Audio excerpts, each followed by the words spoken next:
నమస్కారం. ఆయన పులివెందుల శాసనసభ్యులు వైఎస్ జగన్మోహన్ రెడ్డి ఈరోజు ప్రెస్ కాన్ఫరెన్స్ పెట్టారు. ఎంతసేపు? Only 2.5 hours. ఆయన బాధంతా అంటే అధికారం కోల్పోయింది, ఆదాయం పోయింది అనే విషయం వెళ్ళగక్కాడు. ఒక్కటి నిజం, నువ్వు తమరు మాట్లాడిన భాషలో పాయింట్లలో ఒక్కటి నిజం చెప్పారవా? ఎన్ని అబద్ధాలు చెప్తావు? ఎంతసేపు చెప్తావు? మాకు అర్థం కాలే. నేను స్ట్రైట్గా ఒకటి అడుగుతున్నా జగన్మోహన్ రెడ్డిని. రాష్ట్రం వృద్ధి రేటు పడిపోయింది, ఖజానాకు రావాల్సిన ఆదాయం పక్కదోవన పడుతుంది. Ministry of statistics and programme implementation ఆ కమిటీ నివేదిక ఇచ్చింది. Ministry of statistics and programme implementation వాళ్ళు ఇచ్చిన రిపోర్ట్లో ఏపీ 8.21% గ్రోత్ రేట్లో ఇండియాలో సెకండ్ ప్లేస్ నిలబడింది. ఫస్ట్ ప్లేస్లో తమిళనాడు 9.69%. 10-11 నెలల్లో సాధించిన విజయం ఇది. నువ్వు అసలు గ్రోత్ రేటు ఘోరంగా పడిపోయిందని చెప్పి మాట్లాడితే ఎట్లా? ఎందుకు ఇంత పచ్చబద్దాలు?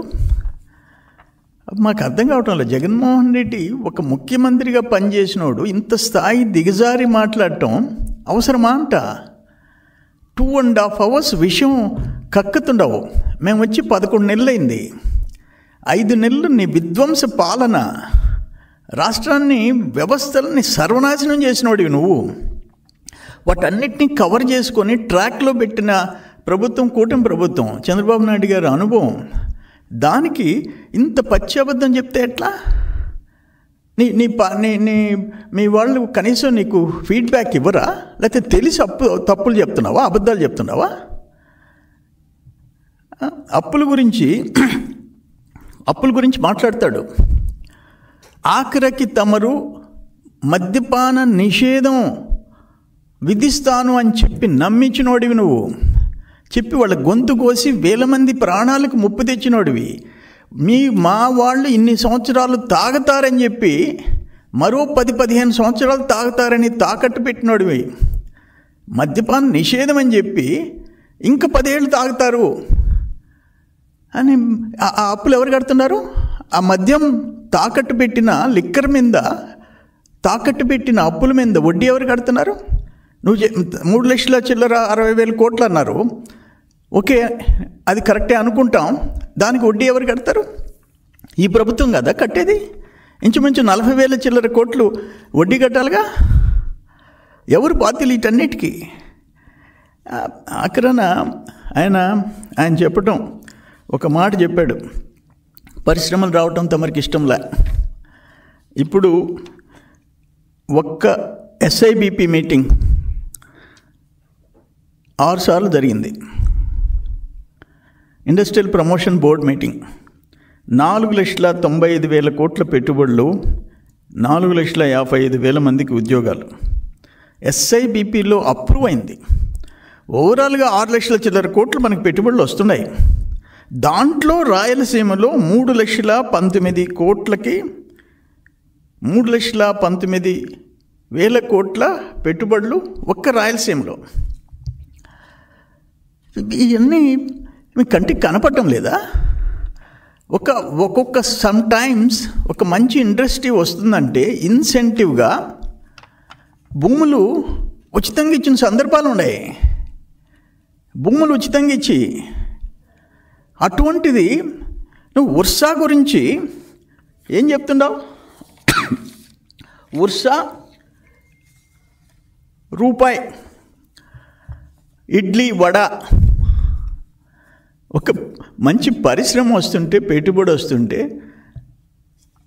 99 పైసలు అంట, రూపాయి అంట ఇడ్లీ వడ రేటుకి మీరు ఎకరా భూమి ఇస్తారా అని మాట్లాడినాడు.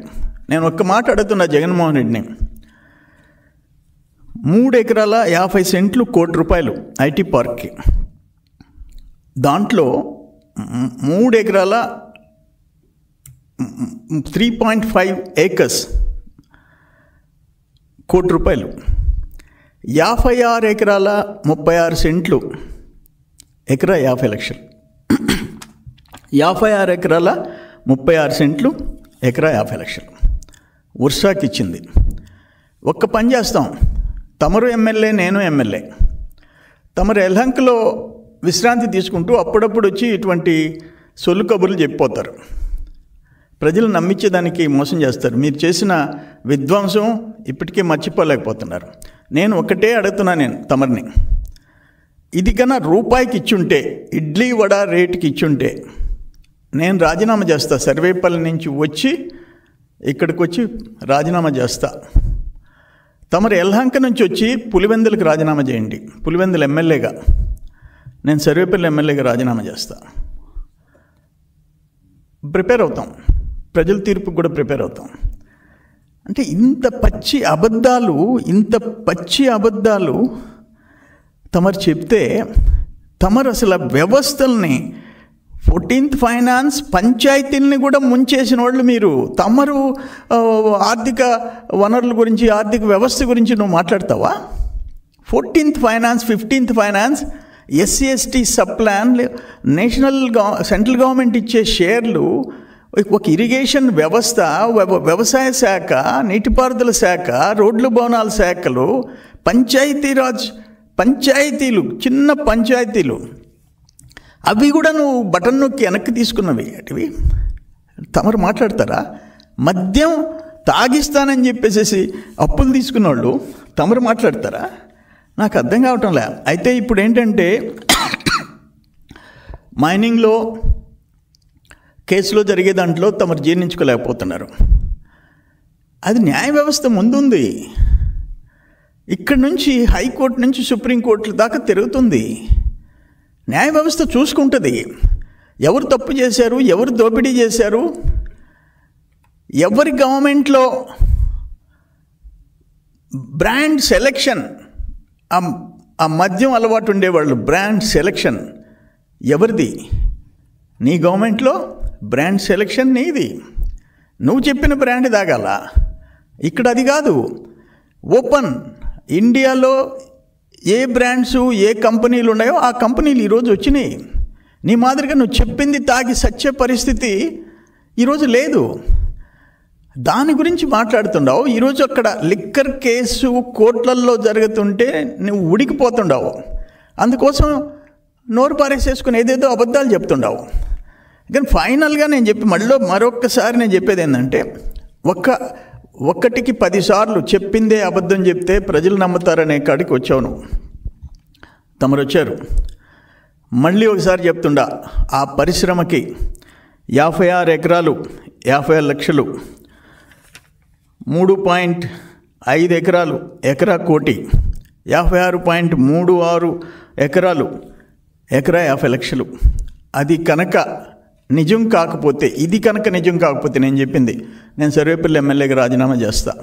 తమరు పులివెందులకు రాజీనామా చేయండి. యలహంక నుంచి వచ్చి పులివెందులో కూర్చోండి, నేను సర్వేపల్లిలో కూర్చుంటా. ప్రజల తీర్పుని మనం గౌరవిస్తాం. కానీ ఇంత దిగజారి ఒక MRO ఆఫీసులని, ఒక తాలూకా ఆఫీసర్ని, పోలీస్ స్టేషన్లని మద్యం తాగుతారు ప్రజలని చెప్పి వాళ్ళని ఇన్ని తాకట్లు పెట్టిన, వ్యవస్థల్ని తాకట్టు పెట్టిన జగన్మోహన్ రెడ్డి ఈరోజు నీతి సూత్రాలు చెప్తుంటే వినలేకపోతున్నాం. కానీ ఫైనల్ ఛాలెంజ్ తాడో పేడో తేల్చుకుంటాం. నీ నోటి గుండా ఇటువంటి పిచ్చి అబద్ధాలకి బ్రేక్ పడాలంటే ఈ వర్షాకి ఎంత కేటాయించాం, రూపాయి కేటాయించామా లేదా అనే సంగతి తేలిపోవాలి.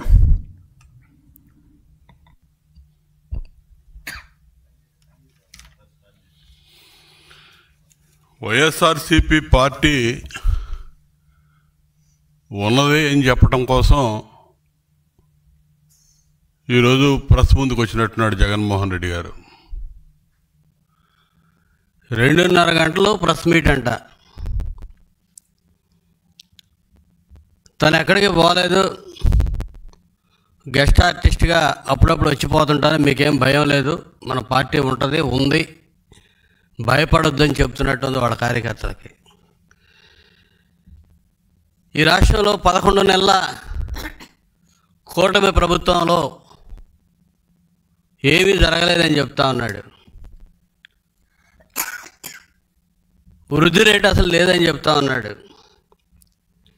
కేంద్ర ప్రభుత్వ లెక్కలేమో ఆంధ్రప్రదేశ్ వృద్ధి రేటు 8.21గా రెండో స్థానంలో ఉంది, మొదటి స్థానంలో తమిళనాడు ఉందని చెప్తా ఉన్నారు. ఇది కనపట్ల జగన్మోహన్ రెడ్డికి.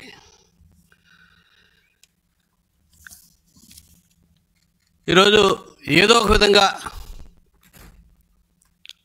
చంద్రబాబు నాయుడు గారిని బ్లేమ్ చేయాలి, ఏదో ఒక విధంగా తన ఉనికి నిలబెట్టుకోవాలని చెప్పి ఈరోజు ప్రెస్ మీట్ పెట్టినట్టుంది తప్ప వేరే రకంగా కనపట్ల. తన హయాంలో విధ్వంసానికి గురైనటువంటి అమరావతి, పోలవరం ఇవాళ మళ్ళా రీకన్స్ట్రక్షన్ చేసుకుంటా ఉన్నాం. వాటి గురించి మళ్ళా విషయం చెబుతూ ఉన్నాడు. 72% పూర్తయినటువంటి పోలవరం 1% కూడా ముందుకు పోనివ్వకుండా కట్టిన డయాఫ్రమ్ వాల్ కూడా పూర్తిగా కొట్టుకుపోవడానికి కారణమైనటువంటి ప్రభుత్వం 5 ఏళ్లలో నాశనం చేశాడు. ముందుకు తీసుకెళ్లకుండా ఆ డయాఫ్రమ్ వాల్ని మళ్ళా నిర్మాణం చేసుకోవాల్సిన పరిస్థితి, మళ్ళా 700-800 కోట్ల రూపాయలు ఇప్పుడు చంద్రబాబు నాయుడు గారి హయాంలో మళ్ళీ దాని మీద ఖర్చు పెట్టబోతా ఉన్నాం. మళ్ళీ పోలవరం నిర్మాణం మళ్ళీ ఎక్కడైతే ఆగిందో అక్కడి నుంచి ముందుకు తీసుకెళ్తా ఉన్నారు. అమరావతి క్యాపిటల్ సిటీకి ఆ రోజున అసెంబ్లీ సాక్షిగా ఒప్పుకొని అడ్డం తిరిగి 3 ముక్కలాడాడి అమరావతి విచ్ఛిన్నానికి కారణమైతే ఈ రోజున మళ్ళీ రీకన్స్ట్రక్షన్కి మళ్ళా చంద్రబాబు నాయుడు గారి నాయకత్వంలో మళ్ళీ పునాదులు వేసుకున్నటువంటి పరిస్థితి. మళ్ళీ విషయం చెప్పడం మొదలుపెట్టాడు ఈ 2 అంశాల మీద ఈరోజు ప్రెస్ మీట్లో కూడా. ఈరోజు మైనింగ్ గురించి మాట్లాడతాడు.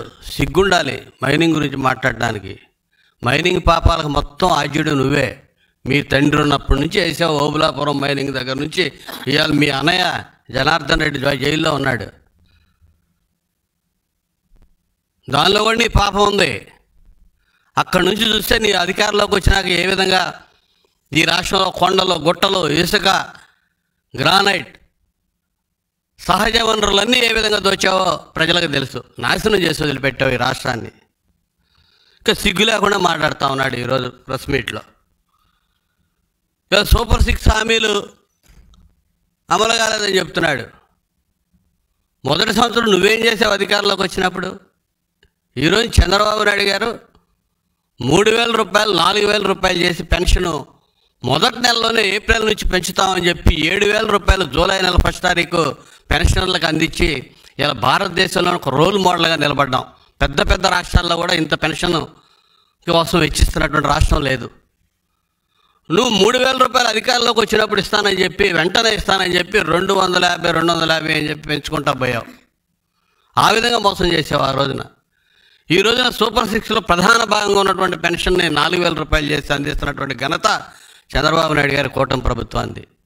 గ్యాస్ సిలిండర్లు, 2వ పథకంగా ఉన్నటువంటి గ్యాస్ సిలిండర్లు ఇలా 1 కోటి సిలిండర్లు మొదటి విడతలోనే అందించాము మహిళలకి. ఈరోజు వచ్చే నెలలో తల్లికి వందనం ఇస్తామని చెప్పి ముఖ్యమంత్రి గారు చెప్పడం జరిగింది. ఫేజుల మేనర్లో అన్నీ కూడా చెప్పిన హామీలన్నీ అమలు చేస్తూ ఉన్నావు. నువ్వు ఈ పథకాల మీద కూడా విషం చిమ్ముతూ ఉన్నావు. ఓ పక్క ఇచ్చిన హామీలన్నీ అమలు చేస్తూ వస్తూ ఉన్నావు. నువ్వు విధ్వంసానికి గురి చేసినటువంటి నిర్మాణాలు మళ్ళా పునర్నిర్మాణం చేస్తూ ఉన్నావు. పూర్తిగా కుంటుపడిపోయినటువంటి అభివృద్ధి, రోడ్లన్నీ నాశనం అయిపోయినాయి. చారెడు మట్టేసిన పాపన బాల. దాదాపు 1,500 కోట్ల రూపాయలు ఖర్చు పెట్టి ఇలా R&B రోడ్లన్నీ కూడా పార్ట్ హోల్స్ కానీ ఇవన్నీ కూడా రిపేర్లు పూర్తి చేసుకొని ఇలా నడవటానికి ఆస్కారం కల్పించినటువంటి ఘనత కూడా కూటమి ప్రభుత్వాన్ని. ఇవన్నీ కనపడుతూ ఉన్నాయి. నీకేం అర్థం కావట్లా. ఏం చేయాలో అర్థం కాని పరిస్థితుల్లో ఇటువంటి 2.5 గంటల ప్రెస్ మీట్ ఏంటా? మాజీ ముఖ్యమంత్రి నవ్వుకుంటున్నారు జనం. నీ పేపర్ ఉంది, ఛానల్ ఉంది కాబట్టి ఏదో రాస్తారులే. అసలు దాన్ని ఏ విధంగా తయారు చేసి ఏ విధంగా పంపించాలనే దానికి విలేకరులకు అర్థం కావట్లేదు. ఏ విధంగా 2.5 గంటల ప్రెస్ మీట్ ఏ విధంగా ప్రజలకు చూపించాలనే దానికోసం. అందులోనే విజయసాయిరెడ్డి గురించి మాట్లాడుతున్నావు. విజయసాయిరెడ్డి గారు చంద్రబాబు నాయుడు గారి తొత్తయ్యాడని. నువ్వు A1, ఆయన A2, మీరిద్దరు జైలు మేట్లు. అన్ని సంబంధాలు మీ ఇద్దరికి ఉన్నాయి. ఎవరికే సంబంధం? ఆయన వచ్చాడో ఆయన నువ్వే పంపించావో ఎక్కడ పంపించావో రాజ్యసభ అమ్ముకున్నాడు అన్నాడు. ఆయన అమ్ముకున్నాడో నువ్వు అమ్మిచ్చావు? అసలు విజయసాయిరెడ్డికి ఎవరికేం సంబంధం? నీ మనిషి. ఇవన్నీ కూడా ప్రజలు చూస్తూ ఉన్నారు. ఐఏఎస్ ఐపీఎస్లు జైలుకి పంపుతున్నారన్నారు. పాపం వాళ్ళ కర్మ. నీ తండ్రి అధికారులు ఉన్నప్పుడు నువ్వు చేసినటువంటి పాపాలకి ఐఏఎస్లు ఆ రోజు జైలుకి పోయారు. ఈరోజు మళ్ళీ నువ్వు అధికారంలోకి వచ్చినాక చేసినటువంటి ఈరోజు కర్మ కాదు, ఈరోజు వాళ్ళు అహంభావంతో కావాలని చేసుకున్నటువంటి పరిస్థితులు ఇవన్నీ కూడా. బుద్ధి ఉందా ఎవరికన్నా? లక్షలాది మంది నిరుద్యోగుల జీవితాలతో ఏపీపీఎస్సీ గ్రూప్ 1 ఎగ్జామ్స్ హాయిలాండ్లో దిద్దిస్తాడు ఆ పేపర్లో. ఐపీఎస్ ఆఫీసర్ బుద్ధి ఉందా? జైల్లో ఉన్నాడంటే ఇక సమర్థిస్తావా? సిగ్గు. నీ మాటనే కదా వాడు చేసింది. ఎవరి జీవితాలతో ఆడుకుంటారు మీరు? ఆ కేసులో జైల్లో ఉన్నాడు.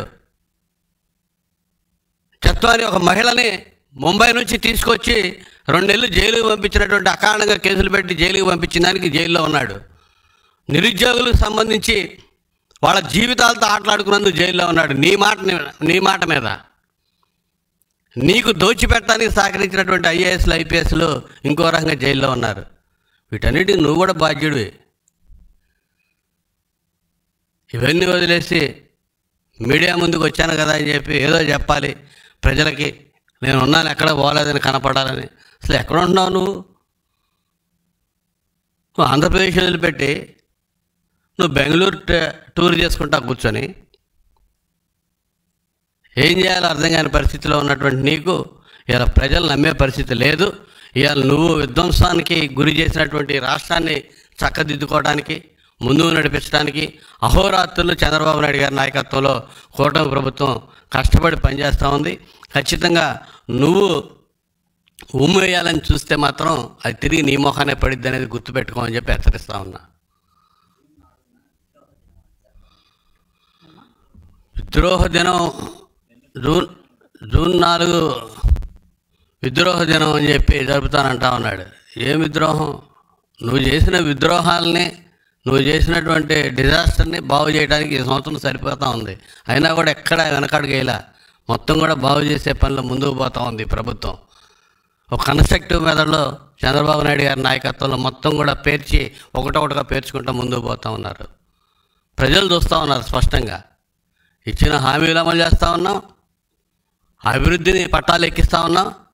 విజన్ 2047 విజన్తో, పేదరిక నిర్మూలన అనే ధ్యేయంతో P4 మోడల్లో ఈ రాష్ట్రాన్ని ముందుకు తీసుకెళ్ళడానికి చంద్రబాబు నాయుడు గారు కృషి చేస్తూ ఉన్నాడు. దానికి జరుపుతావు నువ్వు విద్రోహ దినం. నవ్వుతారు, ఎవడో లేడు. నీ కార్యకర్తలు నేను ఉన్నానని చెప్పడం కోసం నువ్వు ఇస్తున్న పిలుపు తప్ప ఇంకోటి కాదని చెప్పి నేను తెలియజేస్తున్నాను.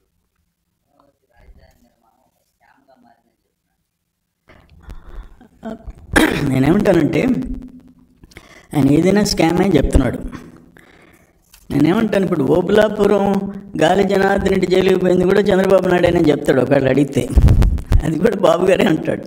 మీ తండ్రి రాజశేఖర రెడ్డి ముఖ్యమంత్రిగా ఉన్నప్పుడు ఓబులాపురం ఐరన్ ఓర్ స్కామ్ జరిగింది. ఈరోజు జైలుకి పోయినాడు. తప్పదంట. తమరుండారు, A1 A2 విజయసాయిరెడ్డి ఉండారు. చేసిన పాపాలు ఏదో ఒక రోజు అనుభవించక తప్పదు. ఇప్పుడు కూడా క్లియర్గా నేను చెప్పేది, approval for allotment of 3.5 acres and 56 acres. ఇది క్లియర్గా GOMS number 4 dated 24/3/25. SIPB forwarded the request of the firm for allotment of lands concessional price at INR 50 lakhs per acre against the existing price of INR ఉన్న rate చెప్పారు. అది క్యాబినెట్లో తీసుకున్న decision. అది ఒక్కొక్కసారి కేంద్ర రాష్ట్ర ప్రభుత్వాలు మంచి పరిశ్రమలు వస్తే ఫ్రీగా ఇచ్చిన సందర్భాలు ఉన్నాయి. 50 లక్షలకి, కోటి రూపాయలకి ఆ వర్షాకి అలాట్ చేస్తే దాన్ని ₹99 అని నీ సాక్షిపత్రికలో రాసి ఈరోజు పచ్చి అబద్ధాలు చెప్తా కూర్చుంటే ఎట్లా అంటా నేను.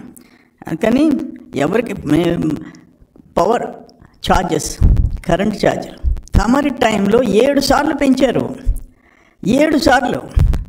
మీరా విద్యుత్ ఛార్జీల గురించి మాట్లాడేది. ఈరోజు అమరావతి ఒక మోడల్ క్యాపిటల్ అవుతుంది. అది మీ తమరి కడుపుమంట, దాన్ని సర్వనాశనం చేశారు మీరు. 5 ఏళ్ళు ఆ ఎస్ఎస్ఆర్ రేట్లన్నీ మళ్ళీ అడిషనల్గా ఇప్పుడు పెరిగిపోతున్నాయి. ఇప్పుడు 14-19 చేసి దాన్ని కంటిన్యూస్గా 2 ఏళ్లలో పూర్తి చేసేదాన్ని నువ్వు ఆపేశావు. ఈరోజు ఆటోమేటిక్గా లేటెస్ట్ ఎస్ఎస్ఆర్ రేట్స్ ఇవ్వాలా? దాని గురించి నువ్వు అమరావతి రావటమే నీ కడుపుమంట, దానికి ఎవరేం చేయలేము. 3 రోజుల నేను ఒక మాట అడుగుతున్నాను, తమరు 5 years ఎక్కడి నుంచి పరిపాలించారు? అమరావతి కదా. మా నాయకులు మేము కట్టించిన సెక్రటేరియటే కదా, మేము కట్టించిన అసెంబ్లీ కదా, మేము కట్టించిన హైకోర్టే కదా. కానీ 3 రాజధానులు అన్నావు, ఏం చేయగలిగావు నువ్వు? సో అందుకని వ్యవస్థల్ని కుప్పకూల్చి రాష్ట్రాన్ని విధ్వంసం పాలు చేసిన తమరు 2.5 గంట, మొన్న ఒకసారి 3.5 గంట మాట్లాడారు, నిన్న 2.5 గంట మాట్లాడారు. అది చూసేవాళ్ళకి కూడా, నీ పార్టీ వాళ్ళు కూడా చూడలేరు. నేను ఒక మాట అడుగుతాను, మీ వైసీపీ వాళ్ళని రమ్మనండి. ఈరోజు పంచాయతీల్లో వాళ్ళకి ఆ 14th ఫైనాన్స్ ఎంత వస్తే అంత డబ్బులు వాళ్ళ అకౌంట్లో పడుతున్నాయి. గ్రామాన పనులు మొదలైనయా లేవా? మీ టైంలో 14th ఫైనాన్స్ నైట్ డబ్బు పడుద్ది, 10 లక్షలు, 20 లక్షలు, 30 లక్షలు. మార్నింగ్ నువ్వు రివర్స్ బటన్ నొక్కేసి తీసుకున్నావు. అందుకని నేను చెప్పేది, ఇరిగేషన్ 63,000 చిల్లర కోట్లు మేము 14-19 ఖర్చు పెడితే నువ్వు నెక్స్ట్ 5 years పెరిగిన రేట్లలో 80,000 కోట్లు ఖర్చు పెట్టాలా? 22,000 కోట్లు ఖర్చు పెట్టావు. అయిపోయింది, ఆడికి ఇరిగేషన్ కొలాప్స్ అయిపోయింది. Agriculture department, central government schemes కూడా మోసేసేసిన. తమరు మాట్లాడితే ఇంతకంటే ఘోరం ఇంకోటి ఏముంది? అందుకని నువ్వు మద్యమం గురించి ఇప్పుడు జరిగే కోర్టులలో జరిగే దాంట్లో తమరికి కొంచెం మైండ్ బ్లాక్ అయి ఉంది.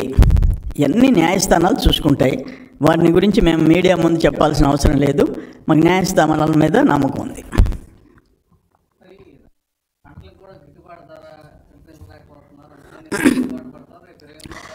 ఇప్పుడు బాబు గారు క్లియర్గా చెప్పాడు. మళ్ళీ లేటెస్ట్గా పంటల మద్దతు ధర విషయంలో అధికారులు, మంత్రులు చర్యలు తీసుకోమన్నారు. ఎప్పటికప్పుడు ఇప్పుడు మిర్చి ధర పడిపోయింది, మళ్ళీ ట్రాక్లో పెట్టాము. అవి కంటిన్యూస్ గవర్నమెంట్ ఎప్పటికప్పుడు వాటిని సరిదిద్దాల్సిన బాధ్యత ఉంది, చేసుకుంటూ పోతాం. మీ మాదిరిగా మాకు అప్పుడు నెల్లూరులో పుట్టి అంటాం 850 kgs. తమ పరిపాలనలో 16,000 రూపాయలు ఎంఎస్పి రేటు ఉంటే పుట్టి 7,000కి 8,000కి అమ్ముకున్న రోజులు. మేము ఇప్పుడు 24 hours ప్యాడీకి రేట్ డబ్బులు ఎంఎస్పి చెల్లిస్తున్నాం రైతుకి. తమరు 6 నెలలకి చెల్లించిన సందర్భం. 6 months రైతుల దగ్గర వడ్లు కొనుక్కొని, ప్యాడీ కొనుక్కొని 6 నెలలకి చెల్లిస్తే 6 నెలల దాకా వెయిట్ చేశారు. 4 నెలలు, 5 నెలలు, 6 నెలలు. తమరు రైతులు